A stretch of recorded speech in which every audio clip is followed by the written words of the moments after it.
क्या फर्क होता है आपकी चुनी हुई सरकार में और भगवान में? फर्क यह होता है कि भगवान जब हमारे लिए कोई फैसला करता है तो हम उस पर उंगली नहीं उठाते, हम उसको सर झुकाकर तस्लीम कर लेते हैं, इस यकीन के साथ, इस आस्था के साथ कि वो जो भी फैसला करेगा हमारे हक में बेहतर करेगा। हो सकता है कुछ चीजें हमें देखने में आज अच्छी ना लग रही हों, लेकिन फ्यूचर में इसके कुछ अच्छे ही रिजल्ट निकले, क्योंकि हम दूरदर्शी नहीं हैं। हम जिस पर यकीन करते हैं, जिसको हम खुदा मानते हैं, उस पर यह यकीन रखते हैं कि वो जो भी फैसला करेगा हमारे हक में बेहतर करेगा। और सरकार जो हम चुनते हैं उसको हम इसीलिए चुनते हैं कि उसकी गलतियों के लिए हम उसको अकाउंटेबल ठहरा सकें, उससे हम सवाल कर सकें, जिससे वो हमारा भगवान ना बनने पाए, सरकार सरकार ही रहे। लेकिन जब सरकार खुद को जनता का भगवान समझने लगती है तो वो भी आपसे यही उम्मीद लगाकर बैठती है कि उसके किए गए हर फैसले को आप सर झुकाकर तस्लीम कर लें और उस पर कोई उंगली ना उठाएं। रिसेंट 31 जुलाई को जो दिल्ली में टीचर्स और स्टूडेंट्स ने प्रोटेस्ट किया, उसको सरकार ने जिस तरह से हैंडल किया है वो इसी बात की गवाह है कि सरकार खुद को आपका भगवान समझती है। एसएससी और दीगर एग्जामिनेशंस, चाहे वो नीट रहा हो या सीयूईटी रहा हो, उसमें लगातार हो रही गड़बड़ियों पर सवाल उठाने के लिए जब इस मुल्क के बड़े बड़े टीचर्स दिल्ली में डीओपीटी मिनिस्टर से मिलने के लिए पहुंचते हैं तो पहले तो उनको मिलने नहीं दिया जाता है। बहुत देर के बाद यह बोला जाता है कि सिर्फ 4 टीचर्स को मिलने की परमिशन मिलेगी, और उसके बाद जब बच्चों और टीचर्स की भीड़ बढ़ती है तो पुलिस का बर्ताव उनके साथ देखने वाला होता है। कुछ इस तरीके से उनको ट्रीट किया जाता है। इस देश के बड़े बड़े टीचर्स को धक्का देते हुए, इवन लेडीज टीचर्स को खदेड़ते हुए पुलिस की जीप में बैठाला जाता है, बस में बैठाला जाता है और उनको दिल्ली से कहीं दूर ले जाकर छोड़ा जाता है। जब एक टीचर यह सवाल करता है पुलिस वाले से कि आपको डर किस चीज का है, तो वो उनसे कहता है कि वर्दी पहनकर देखो। टीचर जवाब यह देता है कि वर्दी ये पहन के मैं 2017 में उतार चुका हूं। इस पर वो पुलिस वाला उससे कहता है कि मर्द होते तो पहने रहते। यानी उस पुलिस वाले के हिसाब से कि हिंदुस्तान में जितने लोगों ने भी वर्दी नहीं पहन रखी है वो मर्द है ही नहीं।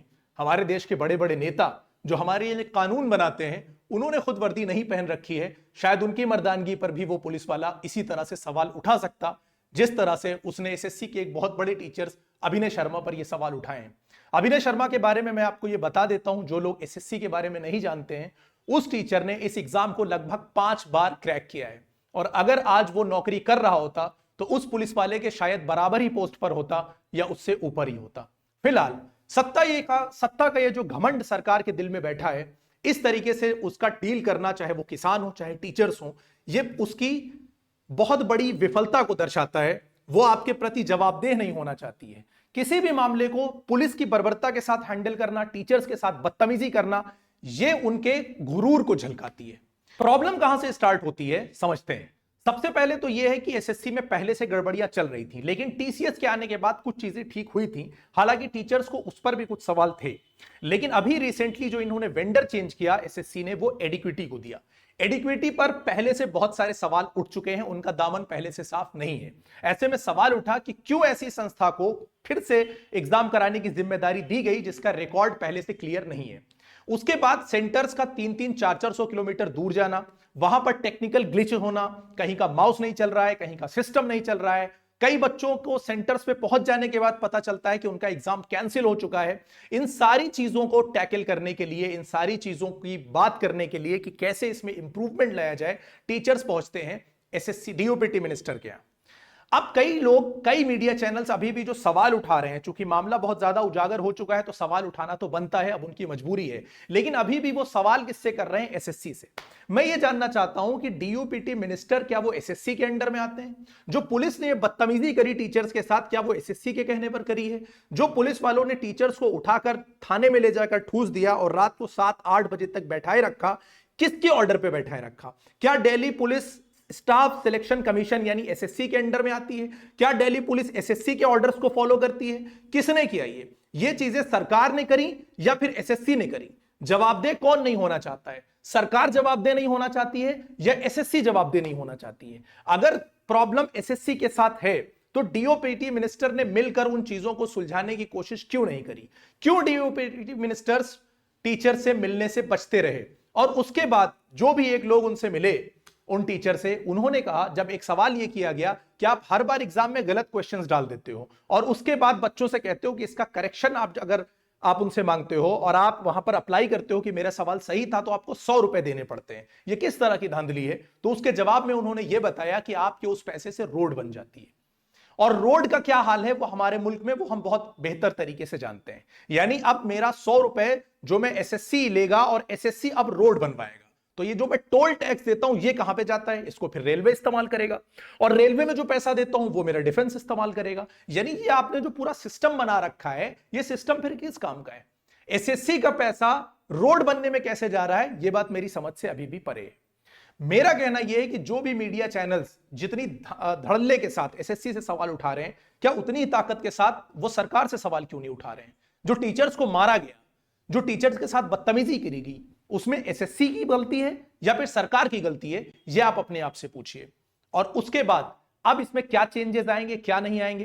फिलहाल 6 जुलाई को टीचर्स को परमिशन दी गई है, तो 6 जुलाई को होना चाहिए। जो भी टीचर्स जाएंगे बात करेंगे, क्या रिजल्ट आता है ये पता चलेगा। बहुत से बच्चे अभी भी जंतर मंतर पर बैठे हुए हैं, लेकिन सवाल अभी भी यहां पर यह टिका हुआ है कि जो लोग सरकार की गुलामी में इतने अंधे हो चुके हैं, जो आप टीचर्स और स्टूडेंट्स को मार खाता देखकर भी सरकार से सवाल करते हुए हिचक रहे हैं, अभी भी उनका सरकार से सवाल करना नहीं बनता है। अभी भी वो एसएससी को आड़े हाथों ले रहे हैं, उसके पीछे जो ताकत खड़ी है उससे डर रहे हैं सवाल करते हुए। जिन टीचर्स को मारा गया, ये वो टीचर्स हैं कि अगर ये टीचर्स ना होते तो पिछले 5 सालों में जो इंडिया का एजुकेशन लेवल है कोविड के बाद, वो बहुत गंदी तरीके से गिर चुका होता। आज की डेट में गांव दूर दराज बैठा हुआ लड़का हिंदुस्तान का नीट और जेईई की प्रिपरेशन कर सकता है, वो एसएससी और यूपीएससी की प्रिपरेशन कर सकता है इन ऑनलाइन टीचर्स की वजह से। पहले ऐसा नहीं था। इसमें सरकार का कितना योगदान है ये सरकार खुद जानती है। इस एजुकेशन को आम करने में इन टीचर्स का बहुत बड़ा रोल है, और इन टीचर्स के पीछे करोड़ों बच्चे खड़े हुए हैं। इतने बड़े बड़े टीचर्स जिनके पीछे करोड़ों बच्चे खड़े हुए हैं, उनके साथ इतनी बदतमीजी से बिहेव करना यह सरकार के गुरूर को दर्शाता है। आरडब्ल्यूए के एक टीचर है संजीव सर, जिनका हाथ टूट गया है। अब आप समझ सकते हैं कि किस तरीके से उनको डील किया गया है। मेरा सिर्फ कहना यह है कि देश के मीडिया चैनल से कि कब तक देश और सरकार में आप सरकार के प्रति झुके रहोगे? कभी तो देश के लिए सोचो, कभी तो इस देश के बच्चों के लिए सोचो। जब भी सरकार से सवाल होता है आप सीधे गलती ठहरा देते हो सामने वाले की। जब किसान ने प्रोटेस्ट किया तो किसान की गलती थी, जब मुसलमानों ने सीएए का विरोध किया तो मुसलमानों की गलती थी, आज स्टूडेंट सरकार के खिलाफ खड़े हैं तो स्टूडेंट की गलती है। तो मैं सिर्फ ये जानना चाहता हूं कि आपने सरकार चुना है या भगवान चुना है? अगर सरकार इस बात का फैसला आकर कर देती है, सरकार आकर यह कह देती है कि नहीं आपने भगवान चुना है, भगवान से किसी तरीके का कोई सवाल नहीं किया जाएगा वरना वो आपकी आस्था को ठेस पहुंचा सकता है, तो हम सवाल करना बंद कर देंगे। बस आज के लिए इतना ही। सचेत हो जाइए वक्त रहते, तो बेहतर होगा आपके लिए भी और आपकी आने वाली पीढ़ियों के लिए भी। इस देश की सरकार को अपना भगवान ना बनाइए। देश और सरकार में देश के लिए वफादार रहिए, सरकार के लिए नहीं। जब कुछ गलत होता देखिए तो सरकार से सवाल करिए, इससे आपकी आस्था को ठेस नहीं पहुंचने वाली है। और अगर आपने ये जल्द से जल्द सरकार से सवाल करना नहीं सीखा, उसको अपना भगवान बनाया, तो अच्छे दिन तो नजर नहीं आ रहे, आने वाले दिन और बद से ज्यादा बदतर होते जाएंगे। जय हिंद।